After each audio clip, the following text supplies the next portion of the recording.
You are not who you were yesterday.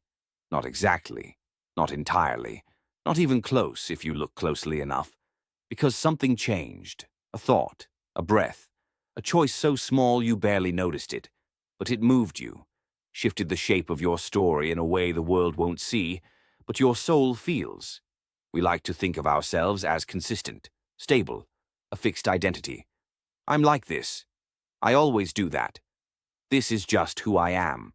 But those statements are not truths. They're echoes, reflections of who we were, in a moment that has already passed.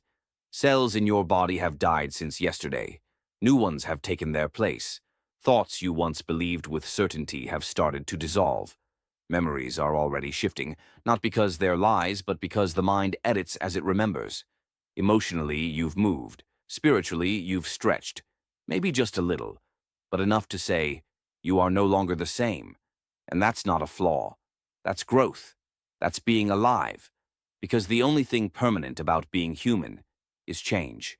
You are not a photograph. You are not a headline. You are not a brand to be marketed or a title to defend. You are a river, always flowing, always shedding, always becoming. But here's the paradox. We crave change, but cling to identity. We long for evolution, but also want something fixed to stand on. We say, I want to heal, but we also say, this is just who I've always been. We hold on to the past even when it no longer fits, because it's familiar. Because if I am not who I was, then who am I? You are allowed to outgrow yourself. You are allowed to say, that version of me helped me survive, but I don't need them anymore. You are allowed to say, I don't think the way I used to. I don't react the way I used to. I'm softer now. I'm stronger now. I'm learning to be still. You don't owe consistency to anyone, especially not to the version of you that didn't know what you know now. We often fear being called a contradiction. But isn't contradiction just another word for complexity? Isn't growth a series of inner contradictions slowly resolving into truth? You can be the person who said, never again, and still open your heart. You can be the one who used to run and now finally sits still. You can be the one who hid their pain and now gently names it. That's not hypocrisy. That's evolution. The past version of you didn't fail. They carried you here. They did the best they could with the tools, awareness, and wounds they carried, but now you have new tools, new awareness, new choices. Don't waste them by pretending to be someone you've already outgrown. So look at yourself, not just in the mirror, but in the quiet moments. The way you breathe when no one's asking you for anything. The way your thoughts settle when you finally stop performing. The way you've stopped reacting in old ways, even when no one applauds you for it. That is change. That is grace.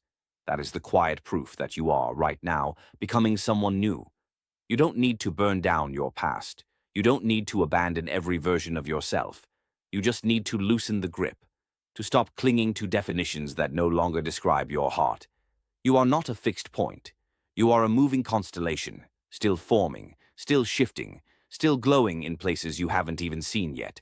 So today, forgive yesterday.